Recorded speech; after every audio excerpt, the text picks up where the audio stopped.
ಚುನಾವಣೆ ಮುಗಿದ ಮೇಲೆ ಇದೆಲ್ಲ ಅಚ್ಚೇ ದಿನ ಬರ್ತಾವಂತೇಳಿ ನಮ್ಗೆ ಗೊತ್ತಿತ್ತದು. Dollar rate, gas cylinder rate ಯಾವುದು ಉಳಿದಿದ್ದಾವೆ ಹೇಳ್ರಿ, ಪೆಟ್ರೋಲ್ ರೇಟು, ಡೀಸೆಲ್ ರೇಟು. ಹಿಂದೆ UPA ಸರ್ಕಾರ ಇದ್ದಾಗ, ಮನಮೋಹನ್ ಸಿಂಗ್ ಅವರು ಇದ್ದಾಗ, ಪ್ರಧಾನಮಂತ್ರಿಗಳಿದ್ದಾಗ ಪೆಟ್ರೋಲ್ ರೇಟ್ 65 ರೂಪಾಯಿ ಇತ್ತು.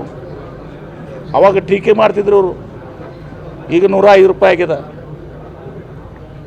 ನಮ್ಮ ಡೀಸೆಲ್ ರೇಟು ಏನು ಟ್ರ್ಯಾಕ್ಟರ್ಗಳಿಗೆ ರೈತರು ಪಂಪ್ ಸೆಟ್ಗಳಿಗೆಲ್ಲ ಯುಟಿಲೈಸ್ ಮಾಡ್ತಾರೆ, ಅದು 55 ರೂಪಾಯಿ ಇತ್ತು, ಈಗ 98 ರೂಪಾಯಿ.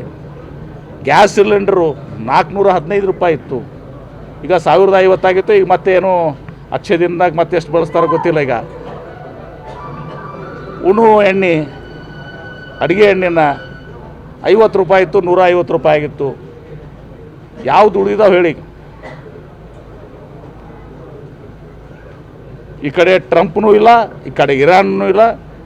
ಇಸ್ರೇಲ್ಗೆ ಹೋದರೂ ಯುದ್ಧ ಪ್ರಾರಂಭ ಆಯಿತು.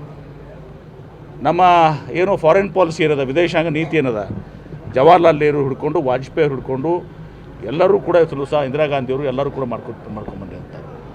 ಪ್ರಪ್ರಥಮ ಬಾರಿಗೆ ಆ ವಿದೇಶಾಂಗ ನೀತಿಯನ್ನು ಇವರು ಇದು ನರೇಂದ್ರ ಮೋದಿಯವರು ನೀತಿ ಆಯಿತು. ಯಾವಾಗಲೂ ನಾವು ಪಾಕಿಸ್ತಾನ ಜೊತೆಗಿದ್ದೀವಿ, ಯಾಕಂದರೆ ಅವರ ಭೂಮಿ ಅದು.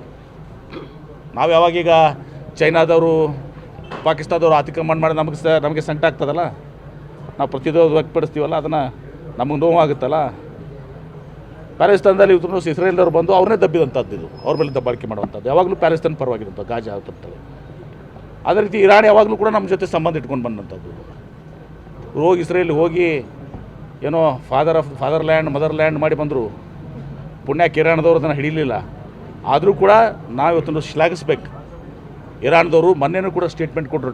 ಟ್ರಂಪ್ ಸ್ಟೇಟ್ಮೆಂಟ್ಗೆ ಇವರು ನಮ್ಮ ನರೇಂದ್ರ ಮೋದಿಯವರಿಗೆ ಅದಕ್ಕೆ ಪ್ರತಿಕ್ರಿಯೆ ಕೊಡಲಿಕ್ಕಾಗಲಿಲ್ಲ. ಭಾರತದ ಬಗ್ಗೆ ನಿಮಗೇನು ಗೊತ್ತಿದೆ ಅಂಥೇಳಿ, ಅದರ ಸಂಸ್ಕೃತಿ ಇತಿಹಾಸ ಬಗ್ಗೆ ನಿಮಗೇನು ಗೊತ್ತಿದೆ ನನ್ನ ಟ್ರಂಪ್ ಅಂಥೇಳಿ ಇರಾನ್ದವರು ಟೀಕೆ ಮಾಡಿದರು. ನಮ್ಮ ನರೇಂದ್ರ ಮೋದಿಯವರು, ವಿಶ್ವಗುರು ಅವರು ಸುಮ್ಮನೆ ಕೂತಿದ್ರು. ಯಾವುದೋ ಟ್ರಂಪ್ ಅಂತಿರೋದನ್ನು ಡೊನಾಲ್ಡೋ ಅನ್ಲಾಕ್ ಬರ್ತಿದ್ರು ಅವ್ರಿಗೆ. ಯಾವ ಟ್ರಂಪ್ ಅದೇನೋ ಡೊನಾಲ್ಡ್ ಟ್ರಂಪ್ ಅಂತಿದ್ರು.